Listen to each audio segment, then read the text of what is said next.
Let's talk a little bit about sequential digital circuits. Now, up until now, we haven't had to put an adjective in front of digital. It's just been digital circuits. But it turns out that there are actually two types of digital circuits, and we've been restricting ourselves to only one of those two types. We've really just been talking about combinational digital circuits. A combinational device is one that has no memory. It's the type where the output just depends on the current values of the input. So here you can see the symbol for an ALU, an arithmetic logic unit, and this can do multiplication, for example, and so we can do 7 times 6 would yield 42. And that 42, the output, is just a function of the current values of the input. It doesn't keep track of anything that has ever happened in the past. It just looks at the current values. It's still a very useful device, but it doesn't have the full capability of, say, a computer, because a computer has memory. And as soon as we get to memory, that's when we have what's called a sequential device.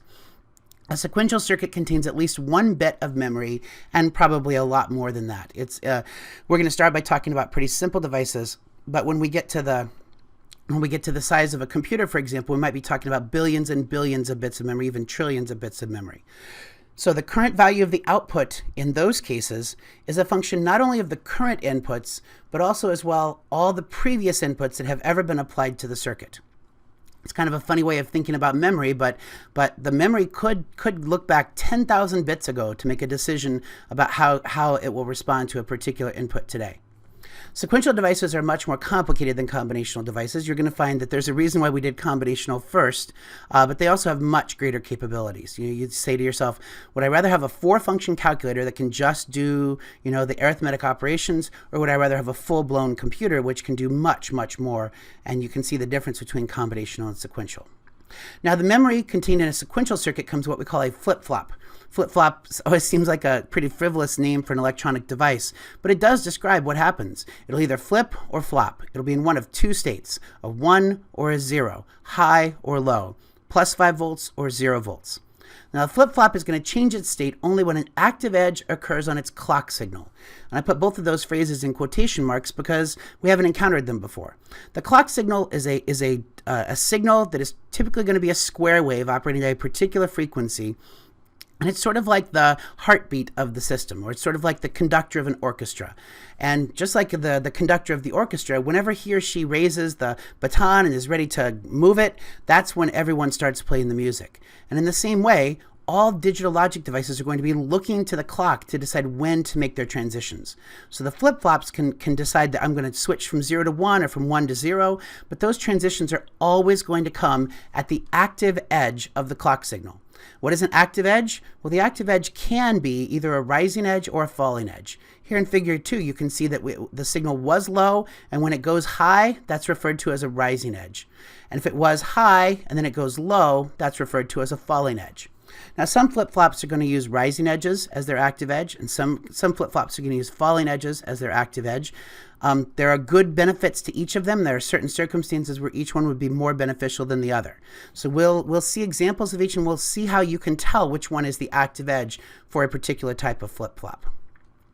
Now, there are 4 or 5 types of flip-flops, but the most general of them is referred to as the JK flip-flop.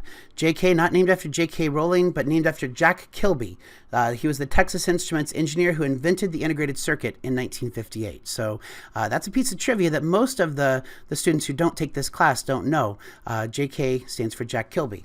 Here we have the symbols for 2 JK flip-flops, and they look very similar to each other. You'll notice that in each case there's a J input and there's a K input, for obvious, sort of named after the name of the flip-flop. There's also an input that's referred to as the clock. Anytime you see this triangle on the input, you're going to know that that's the clock signal, even if it doesn't say clock. That triangle always tells you that it's the clock. If you see the bubble on the input, remember that bubble means invert or opposite.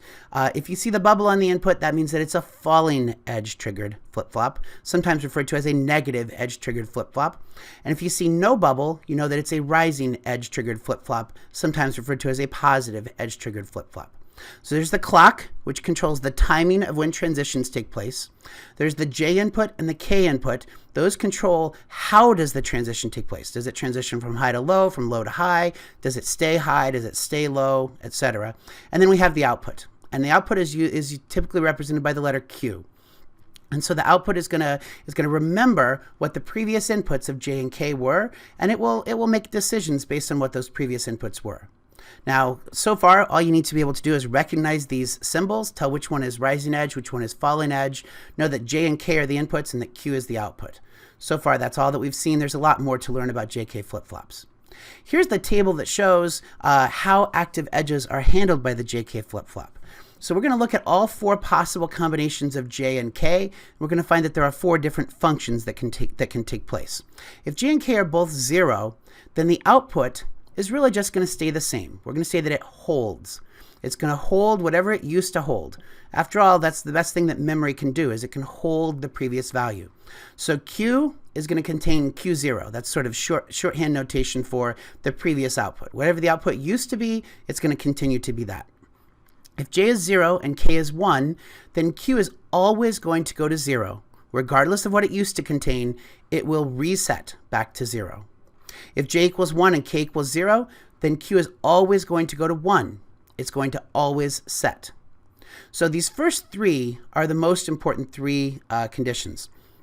We have the ability to hold the contents of memory, we have the ability to reset memory to 0, and we have the ability to set memory to 1. If we only had these 3, we could do anything that we needed to do. But the designers of the JK flip-flop said, oh, we've got one more because we have 4 combinations of 2 inputs. So this 1, 1, what should we do with the 1, 1? Well, it turns out that they were very clever, and they realized that if we toggle, so in other words, whatever it used to contain, we're going to flip it to the other. So the new value of Q is going to be Q0 bar. If it used to contain a 0, it goes to 1. If it used to contain a 1, it goes to a 0. This toggle, it's not apparent to us yet why toggle is important, but it will become apparent in a little bit. So the 4 combinations are remain unchanged, reset to 0 regardless of the current value, set to 1 regardless of the current value, and toggle or invert the current value to its opposite. So here we talk about how the toggle is sort of the 4th one, and that we didn't really need toggle, but it's going to turn out to give us some really, really nice functionality. Now, practical real-world JK flip-flops also contain a couple of additional inputs and outputs. And I just wanted you to be prepared for these, even though you may not necessarily need to worry about them too much. There's one that's called clear bar, and there's one that's called pre-bar. Now, clear bar is going to, when it's asserted, when it's active, the clear bar is going to it's going to cause Q to go to 0 no matter what else is going on in the circuit. As a matter of fact, clear bar doesn't even have to wait for the clock to have an active edge. It's an asynchronous input. So as soon as clear bar goes to 0, boom, Q is immediately going to go to 0. And as long as clear bar stays at 0, then Q is going to stay at 0 as well. So this is a way of wiping out the contents of whatever's in the flip-flop. And if you had several flip-flops and all the clear bars were tied together, it would be a way of wiping them all out at the same time. Sort of like if you had a digital clock, this would reset the time to 0000. But remember that it's clear bar. So if you don't want to activate clear bar, you don't send it to 0. So in other words, you should usually just attach clear bar to plus 5 volts, and that will deactivate that function. Similarly, pre-bar would cause the Q to always go to 1 and to stay there. So we don't use pre-bar very much. That would cause everything to go to 1. It would sort of be like setting the digital clock to say 11:59. You probably aren't going to want to do that. So usually pre-bar is going to also be attached to plus 5 volts. And then the only other special thing in that I've added here is that we usually have an output labeled Q bar. And so Q is the output, Q bar is the opposite of the output, and usually both of those are available at the outputs of a device. There are times, many times, when you're going to want to have the opposite of the output, and this just saves the cost of an extra inverter. It turns out that Q bar is available. It's right inside the circuit. It's pretty easy, so we're just going to go ahead and make it available at the output of the circuit as well. It turns out that if you try to apply both clear and preset inputs, so if I tie clear bar to 0 and I tie pre-bar to 0, well, then it doesn't know. You're telling it both to set to 0 and to set to 1 at the same time, so the behavior is undefined. And undefined is not good. That means that basically it's a random behavior, and you don't want random behavior in your digital device. So don't do that. Don't try to send both clear bar and pre-bar low at the same time. Okay, that's it with the introduction to sequential devices and to the JK flip-flop in particular.